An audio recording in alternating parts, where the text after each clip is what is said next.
again, good afternoon, everyone. This is Vinci from E27, and welcome to our non-founder series. We have been continuously doing the improvements on the E27 platform to provide you all with the tools to grow and scale your business. Apart from all of the product improvements for the non-founder series, we invite mentors and experts to share with you their firsthand experience, whether it be on leadership, management, sales and marketing, HR, product development, or other opportunities to give you more value to your membership. For today's topic, value creation, building captivating value to the right audience and the right avenues. But before we dive deep into the topic for today, let me share with you some quick house rules. And you guys know all the drills, but please remember to mute your microphones. We would love to hear from you. Unmute rather. If you're asking a question or contributing input, please feel free to unmute. We are going to have an open discussion later, so remember to turn on your videos so the speaker can see you. Puja here will be sharing the secret sauce at Antler, and later, after her short presentation, we'll be discussing further. We mean this session to be as interactive as possible, so please feel free to share your experience too by raising a hand, or you may also type in the chat section, but we encourage you to speak later. Lastly, may we request everyone to rename yourself with your name and company so we can address you properly during the open discussion. We'll be keeping the floor open for everyone to speak up and discuss any topics that are brought up. So please feel the need to speak freely on any discussion. Just remember to keep the speaker and the limited time that we have together in mind. We would now like to share with you a couple of upcoming really exciting sessions you may want to sign up for. Next week, we have two upcoming sessions. Lynn Thai of TVL Group is also having her session on March 18th. TVL Group, a consulting company focused on skills gap training and development, as well as branding and marketing services. We also have Mohammed Ramdani of Clue. Clue was established in 2016 in Jakarta, working side by side with the Jakarta government in implementing the first smart city concept in Indonesia. If you want to register for all, you only need to click one event and just pre-sign up for all the upcoming discussions we have. Also, for our fundraising series here, Fundraising Fundamentals is still ongoing, so please be sure to sign up using the QR code to learn from our Pro VC speakers. Now, here's a quick rundown of our agenda today. Puja will be presenting, and after we're going to go to straight discussion where anyone can ask and discuss with Puja and the rest of our audience here. As mentioned earlier, you may either raise your hand and or type in your comments in the chat below. As the Director of Marketing and PR for Southeast Asia, Puja manages Antler's brand and media presence in the region and works closely with the founders of their portfolio companies on their launch, communications, and marketing strategies. She's been instrumental in making Antler the brand it is today globally, as well as building it in their new markets. So without further ado, I'd like to introduce Puja to everyone. Puja, over to you. Thank you so much for the introduction, and thank you all for taking this your time on Friday afternoon to come and listen to this. I received some questions from you all that were very interesting, so I tried to incorporate them into the presentation for today. And as Vinci said, I wanted to be a bit more interactive, so please feel free to, put in a question, raise your hand while I show the slide. Now, can everybody see what I'm sharing? Okay, give me a second.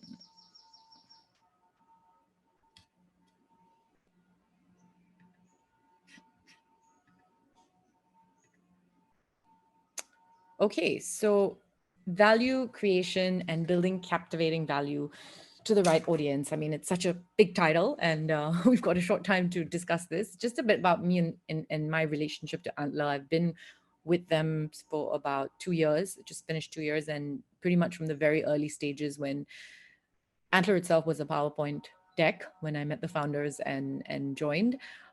So obviously we've grown and come a long way, but we've always been very clear about the mission, what we are, and we are a very mission-driven organization. So what are we? We are a global early stage venture capital firm enabling and investing in the world's most exceptional people by building the defining companies of tomorrow.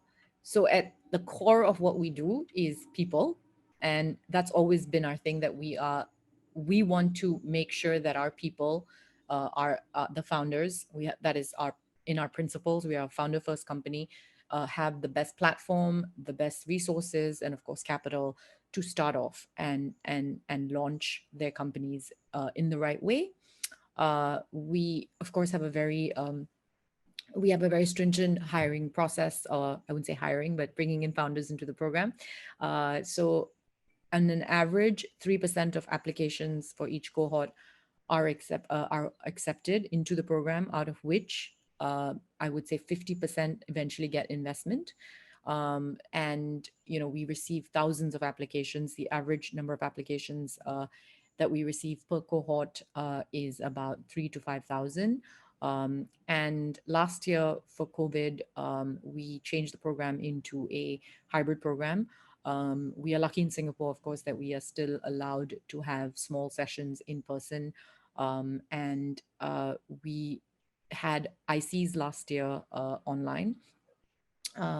And we carried on. We actually increased the number of programs that we were conducting, but in smaller groups.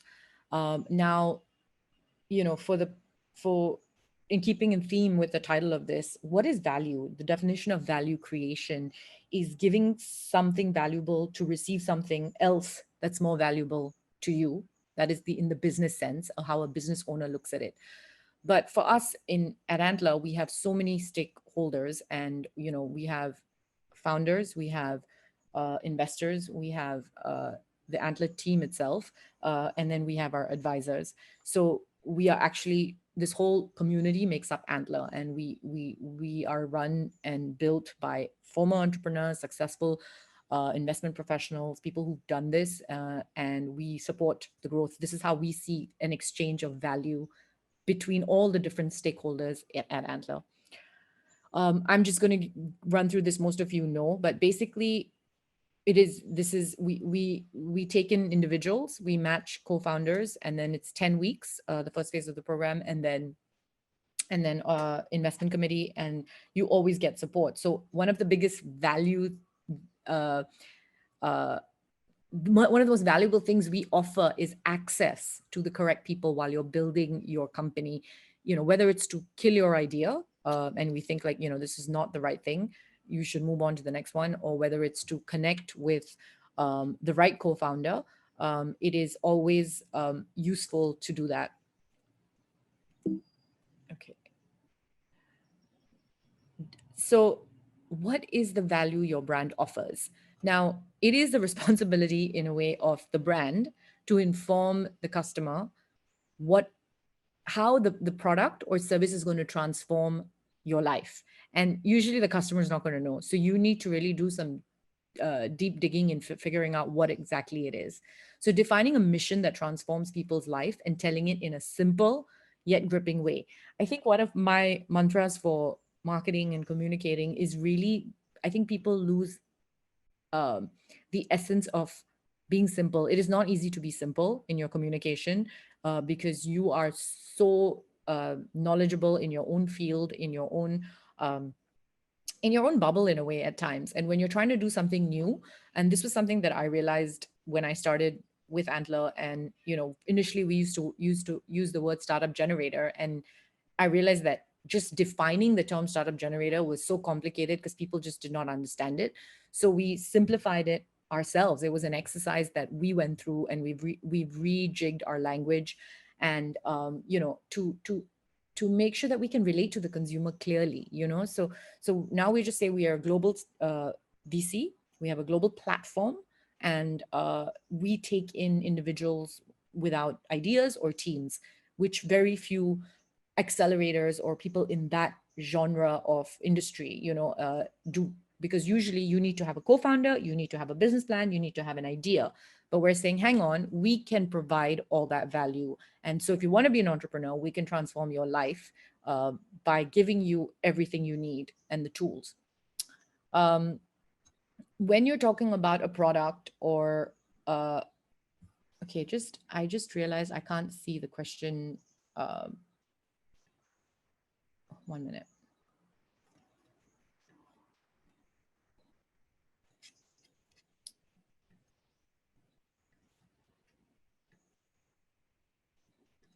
Yeah. So when you are, hold on a second.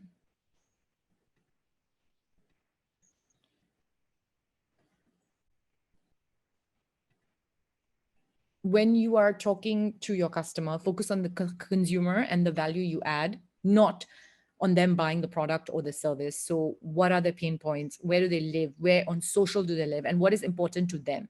Okay. So when we market to our or tell our story, when we're trying to get the best founders to come in, we divide it into uh, these three buckets, almost like platform to start your company, because you're going to meet other exceptional people like you. You're going to get enough funding, and you're going to get business model validation. That's really important when you start your business, that you know what you're doing is the correct model for your market. You will get then resources, products, and services for all aspects of founding and scaling companies, because we have partnerships in the ecosystem, whether it's cloud services, whether it's banking services, accounting services, all that marketing. We give you that. So there's technology, operations. So you need to clearly visually show, as well as what is the value that you are adding to the consumer. So here I'm giving you, like, in a way, our founders. Without our founders, we're nothing, right? So obviously we need to be very clear in the story on what value we're bringing to them, and it's about them. And obviously the global network and support to scale, because the global platform is one of the biggest value added services, I would say, of Antler. Because if a company starts in Southeast Asia and wants to expand to the US, there are very few global organizations that can help you do that. We are in 12 locations now, so we know the know-how, we have the connections. You're like, okay, I want to get in touch with so and so in the industry, so please, put me in touch. So that's how we kind of look. That's how we kind of tell our story to the founders. Um, and value at the end of the day is shown. You can't be like saying, I can do this, I can do that.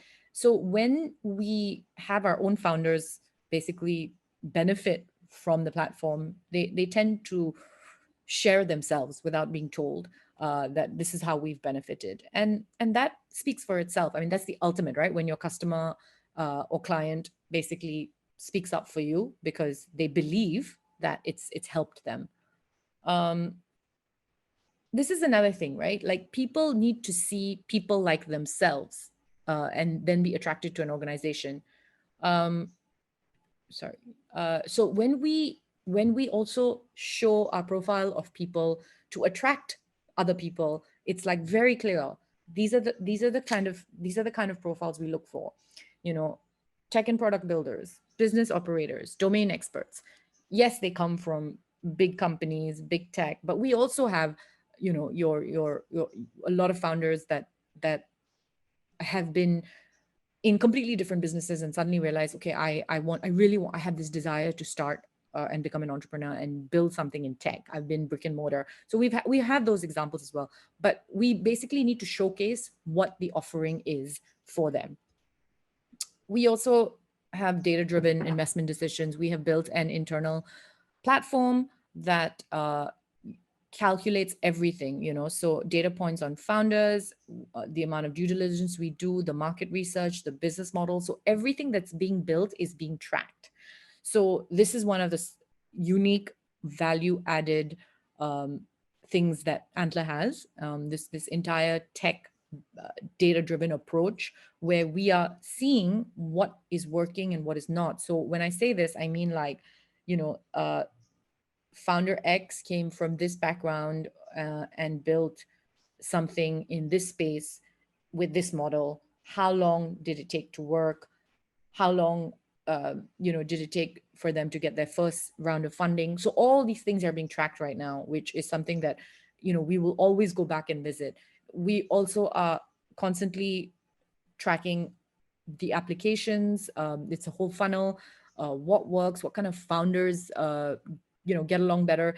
It's not. It's not that scientific. Sometimes there's a lot of human and chemistry involved in all that, but we do have a way of assessing all this. What I was telling you earlier about, this is something very unique for Antler in the sense that you can expand. So we've had companies start from Singapore who've then, been introduced. Cognicept is a robot in the loop company. They were part of the first cohort, and they've expanded into the US with our help. We have Scouter from Sydney. We have, Skycraft is a sort of drone inspection thing that looks at power grid lines. That's also expanded. So all this stuff, it happens because of the global platform. So one of the questions asked was, campaigns. I have done so many campaigns, and my philosophy to communicating and marketing is basically be real, and we are in the age of authentic, real people marketing, because especially after last year, you don't just communicate like a human being during a crisis, but you should communicate like a human being throughout, because it's not just that you're dealing with a sophisticated, knowledgeable consumer or listener. It's just that you need to relate on a personal level and get real about what it is you're offering. So I have a lot of longer videos I've done. Feel free to look at my LinkedIn. I've clipped some of them. They're on diversity, on founders, which we did this year for Women's Day. We did a whole bunch of clips where we asked our female founders some questions about starting businesses. And I was very keen on knowing, I'm a mother of three. Obviously everyone was affected by last year, and you do reach points where you go a bit nuts when all your worlds are merged on Zoom. So one of the questions was, how did you manage last year? What was the hardest point of you being an entrepreneur, and how did you tackle it? So if you want to have a listen.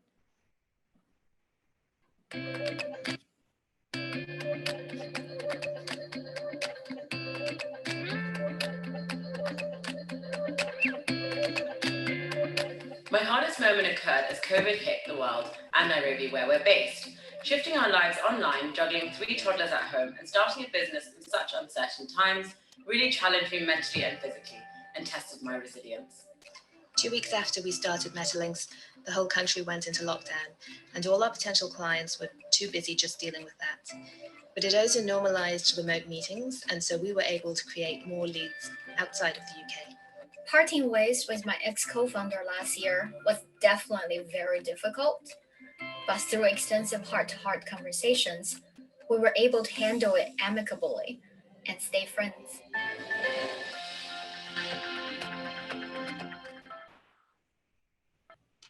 Okay, and this is the second video.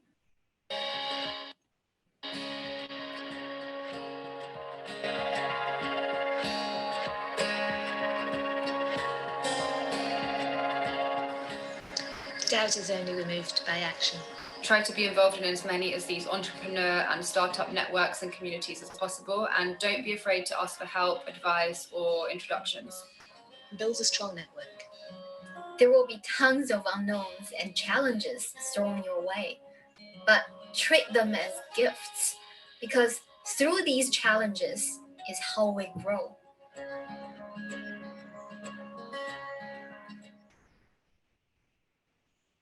Yeah, so this was just, a short example of how we like to communicate. Like venture entrepreneurship, it's a people, it's all about people at the end of the day. People want to know how they overcame stuff.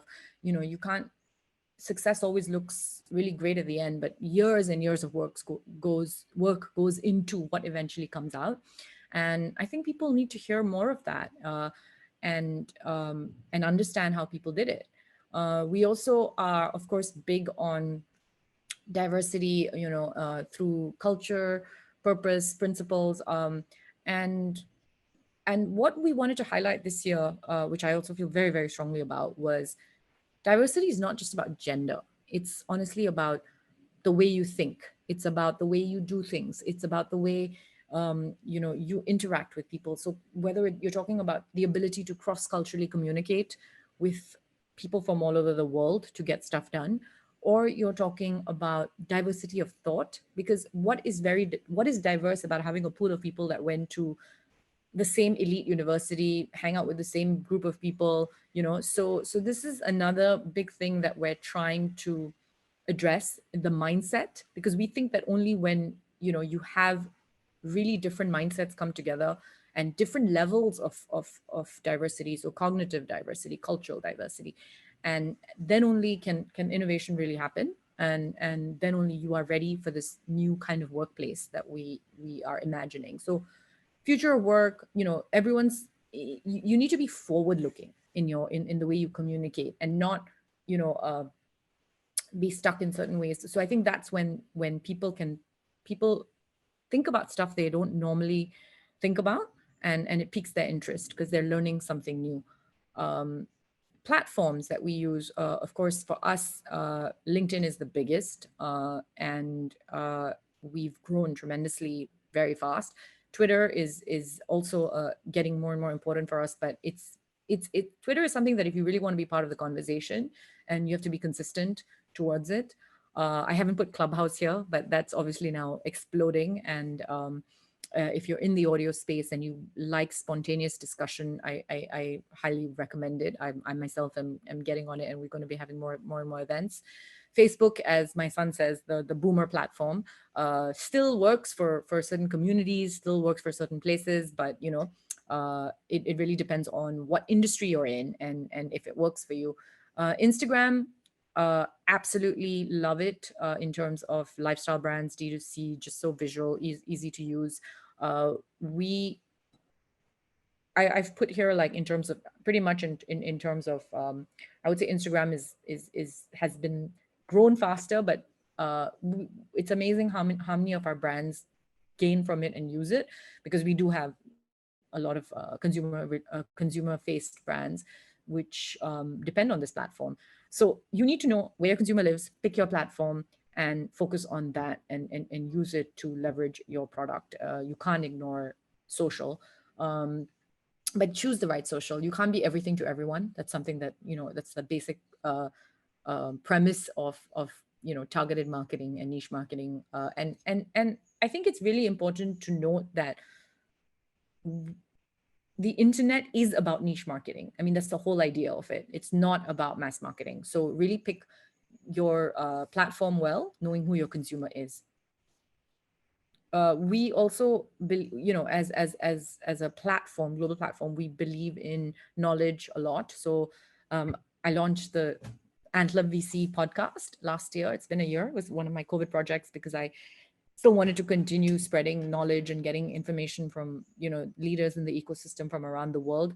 So that was something that was it's still carrying on, and it's sort of a neutral and objective way to get information from people. So it's something that founders, and not necessarily just Antler people, but everyone has said, like, it's a what's the word I would say? It is a marketing product, but it's a non-self-serving marketing product. It's really to get objective knowledge about how to do things and learn from people who've already done it. And the beauty of podcasts, that at least the way I see it, it's a conversation, and it's not something that is the same as being at a conference or at a fireside chat. You really want to get a side of people that you don't normally see. And it's proven, I had guests who I've spoken to, who I've known, and I thought when I asked for the origin story, it would be something I've heard, they've said at a conference, but it was different, so there's certain platforms that bring out the personal side of people. For us, on Medium, these are the segments we've put all the thought leadership articles on, network insights, thoughts from Antler partners and team, and founder stories is a big part, of course, because their experience and what they've learned. This is Antler VC Cast. It's called Stories of Exceptional People. going with our fact that we are always about exceptional people and building exceptional companies.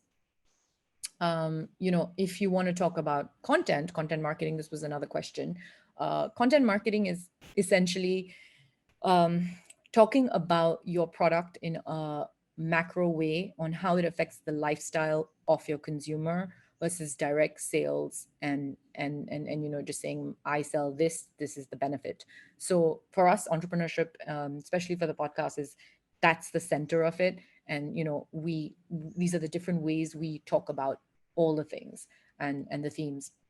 For us, again, it's a very platform approach. We have experts. We're all about knowledge, about accessing the right knowledge for the right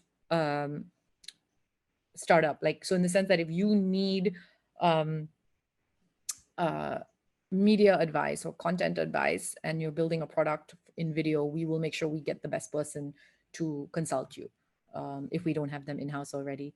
I think that's it. I'm going to stop sharing my screen and then have a bit more of a discussion. Give me a second.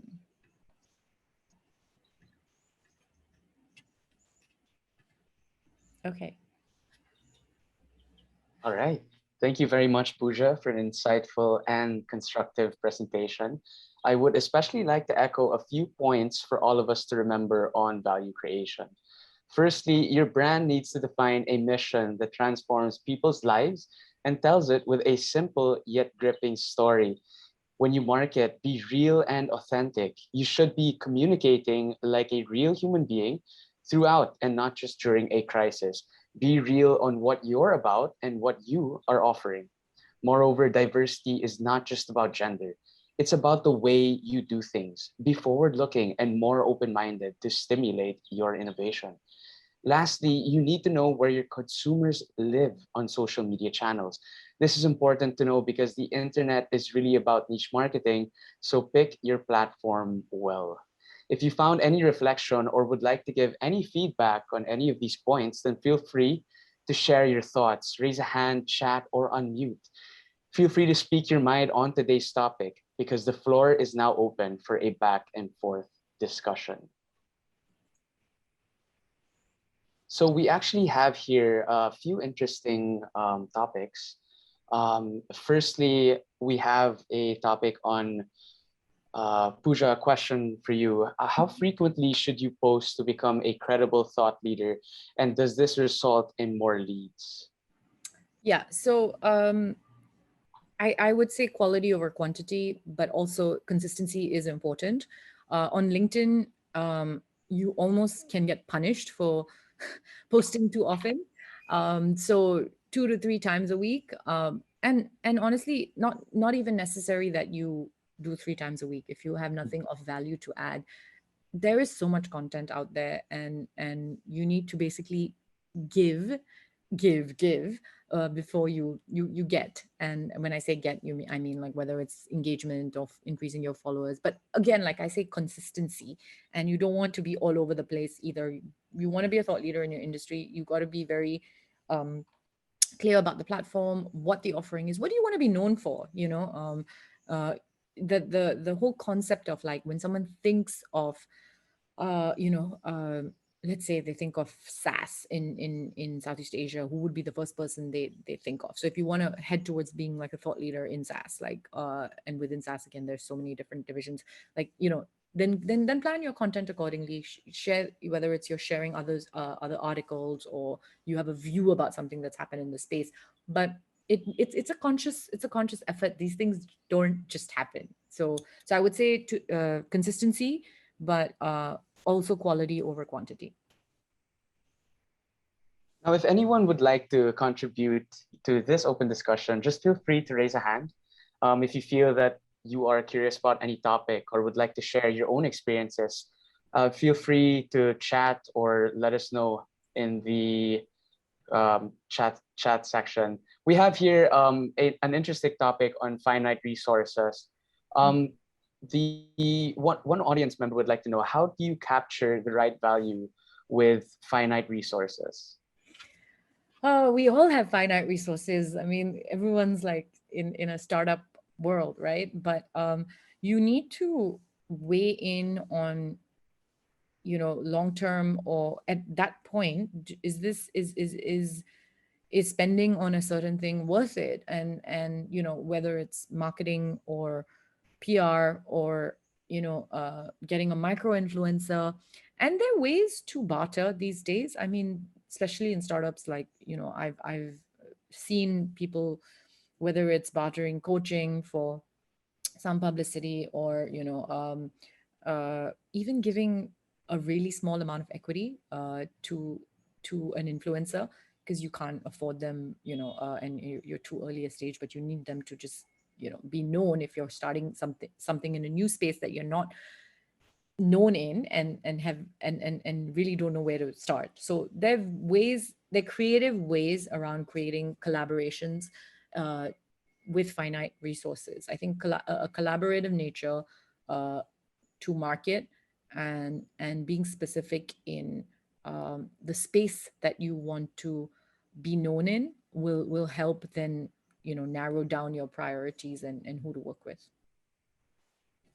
We have Sarthak from Bloomberg India raising a hand. Sarthak, if you could just on your video, unmute, so you can discuss with Puja. Sure, thank you. Hi, Puja. Thank you for the talk today. So I believe Antler is, they've started their India fund as well, looking to invest around 100 million over the next 3 to 4 years. And what I was curious to understand is how is Antler looking to differentiate itself in the Indian markets, both internally as well as externally? I mean, we do have a lot of VCs in India right now helping early stage companies. We have Kalari, we have Matrix, Bloom. What's Antler's point of differentiation when we compare or look at it from this VC industry perspective in the Indian markets? And internally, are there any different investment strategies that Antler's investment team is looking at when they are looking to fund or support startups in this ecosystem? Okay. Hi, Sarthak. Okay, thanks for your question. I would say in India, we are still going with our global platform, and we want to be the true pre-seed institutional investor and partner for Indian startups. One of the things that we think is a gap in the market in India is that startups don't know how to go global from there. Yes, the market is massive there, and that's probably one of the reasons that a lot of them feel they don't need to. But this is where we come in, where we want them to think that you can go global and think global from day one. Plus, when I mentioned earlier that one of the things that we do at Antler is do co-founder pairing. We've adjusted the model a little bit in India, where we don't see that much of a need for people to find a co-founder. They need more guidance in terms of building the MVP, making sure they get funding, making sure they get on the right track and get started on the right foot. So we are mainly taking teams in, existing teams, and that's what we have adjusted to the local ecosystem there. And your second question was about investment strategy. Is that what you said? Yep. So I think you've answered both the questions together. So yeah, thank you. Thanks a lot for that. No problem. Another interesting topic here on pricing the value. So an audience member asks, how do we price the value we bring? Do we always offer a freemium model? No. So I think, no, that's definitely an answer. You never always offer a freemium model. Of course, when you're starting off and you want to bring in the customer and build trust and credibility initially in the market. It's almost always like depending on the product and the market or the industry, it's like your first big customer is your validation to charge. So I've seen small outfits, the moment they get there, like I even when it comes to publicity, I'm like, you need to publicize that this big company is your partner versus the funding. It's more important that people in your industry believe and have validated your product by using it. And if you need to give a freemium model till you get there, or a very low amount, it's a case by case basis, right? Who are you aiming for? There, even as an you have to do a certain amount of free gigs, let's say, to get that eventual paid one. So if you it really, like, again, like, depends on each sector. Then it also I also think that if you give stuff for too long free, it devalues the product, because people then be like, it's free, like, what's the big deal? This in content and media especially, obviously the media now, almost all good media has a paywall, and I think that's great, because you want information that has been properly sourced and worked hard on by professional journalists such as Sartak, and you should pay for it. So I'm a proud paying user of, like, customer of everything from Bloomberg to it's a bit of even software. Like, I actually find it, like, demeaning to the creator, and if you don't pay for basic things. And like I said, always offer a freemium when you're starting a little bit. A taster or a part of your product can be free, but if you want the whole 9 yards, you will add value and show value by charging a little bit. So we have another topic here on, actually, a question on Antler's campaigns. One of the audience members would like to know, what was the most valuable campaign? Yeah. Is that, So I kind of tried to answer that in by showing those videos. I wouldn't say most valuable in the sense that I've done a lot of campaigns, and the thing is, when we came first into the market, and then we ourselves were like, we were almost like a startup creating startups, and so every few months I'd be like, okay, let's rejig how we look for customers, how we look for founders, what are we looking for, what is the application process. And then of course COVID happened last year, and we didn't have a diverse pool of people. Like, in our previous cohorts, we had 50 nationalities, because we could bring in people from all over the world. And now we're like, okay, how do we do this? But okay, we're doing it hybrid, but at the same time, at some point, these people should come to Singapore. And so we launched this because we had so many questions. So we launched this campaign that basically, it's quite a long video that explained what we're looking for, broke it down, and be like, could be X, Y, Z, and at the end of the day, this is how it works. So I think that had a lot of impact, because it just made it very clear in the sense that who we are, how we've adapted to the situation, and what exactly we're trying to do now. And so for me, I think every time there's a change, communicated in the most effective way, based on the need of the day. All right, I think we have time for a few more questions or discussions from the audience. So if anyone would like to raise a hand, maybe unmute and share your thoughts.